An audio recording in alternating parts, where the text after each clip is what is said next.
natin, isang bata umano ang natagpuang basa matapos sumalon sa isang sapa. Ani ng mga saksi, huling nakita ang bata na kumakain ng tuyo sa tabi ng sapa. Kumakain ng tuyo.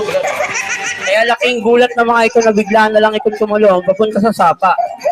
Hindi akalain ng mga saksi na mababasa pala ang bata sa pagtalon sa sapa. Ang ganda ng parang nag-aano ko yan. Nabutas ang space suit. Wow! Dahil class A lamang ito. Wow!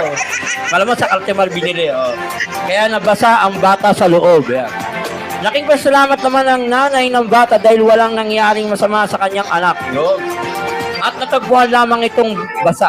Narito ang pahig ng bata makitapos ng insidente. Yan, ha? Ano? Ako pala ha? Takot ka palang mapalo eh. Sige na. Ako pala ha? Oo, sige na. Daan. Yung pala yun. Yung pala sa pala yun. O siya pala yun ha. Naku, ganda nung payag sa kanya. Okay.